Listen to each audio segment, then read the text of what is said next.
Welcome. Today we're going to talk about a book called Barking Up the Wrong Tree by Eric Baker. There's a lot to unpack in this book, all around why what we think about success is wrong, why we're barking up the wrong tree for success.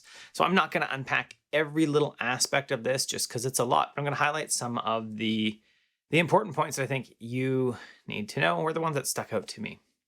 Before we do that, a couple ways to support the channel. Number one is to go to patreon.com/CurtisMcHale, become a patron.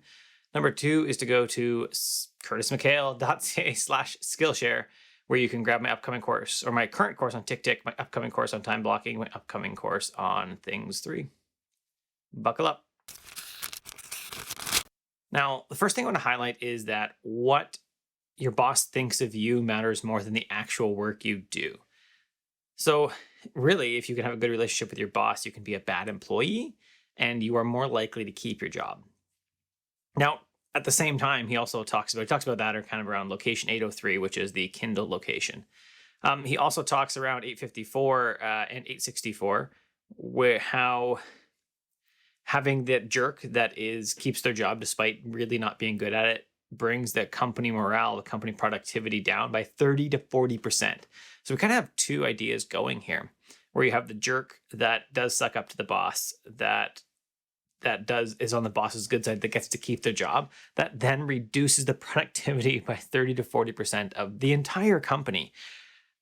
And like, I've seen this, I've worked with jerks. I hope I've never been the jerk, but I've definitely worked with them. And you look at that and I think, like, how, I don't know, it's just more baffling, more and more baffling about how companies keep the jerk around and lose so much productivity, so much for virtually no gain, because they're generally not good at their job, but the boss likes them, so they get to keep it, and they drop productivity of the whole company by like 30 to 40%. It's terrible. Another really key highlight that I've been trying to remember even in my personal life is that we underestimate how much people are willing to help us, want to help us, by about 50%. He talks about that around location 2605. I think about this every time I'm about to ask for help, and if I start to feel bad, and I think, like, if this other person I'm going to ask for help, I don't know, moving something, maybe anything like that, like, would I feel bad? Would I feel like this is a big deal if they asked me the same thing? And the answer is always no. I'd be happy to help them. So it's just reminding myself that I need to ask for help, because in many ways it allows other people to get joy by helping, to like feel some form of fulfillment because they were able to help me with something. I need to get over myself, my thinking that asking people for help is a bad thing. And one of the final points I want to raise here, we also saw in Shorter by Alex Sujun Kim Pang, that when work is always a choice, everything else is a trade-off. Barker talks about that in location 4214. And like, with your devices, right? My phone is sitting in my pocket, hoping it's on mute right now. Because you can work anytime, like even hanging out with your kids is time that you could be working, time that you could be, I don't know, I could be doing another video, I could be furthering my career, stuff like that.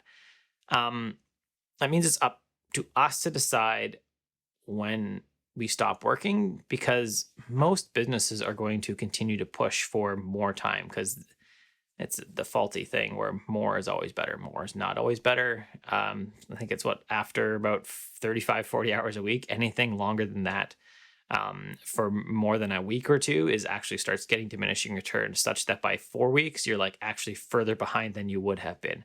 Shorter by Alex Sujun Kim Pang talks about that a lot. It'll be up above, the link to that, and in the show notes below. Now, my final question: should you read Barking Up the Wrong Tree by Eric Baker?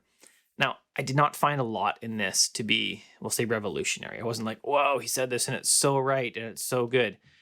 But if you're kind of looking at this topic of success, you're starting out looking at it, then it's a really good kind of overview of a lot of broad topics, of a lot of books. And that way it can help you kind of get a good foothold, and how you'd think about it really easily.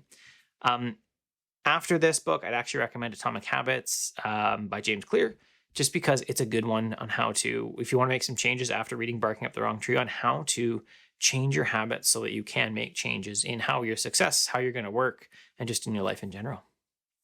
That's it. Thanks for watching. If you liked the video, thumbs up below. If you loved it, you can hit subscribe, then hit the bell, and possibly YouTube might let you know if I did something, but it's an algorithm, so who knows? Support the channel by going to patreon.com/Curtis McHale, support the channel, or to Skillshare. I just want to do this backwards every single time. Go to curtismchale.ca/Skillshare, grab my current course on TickTick, watch my upcoming courses on time blocking and Things 3. Have an excellent day.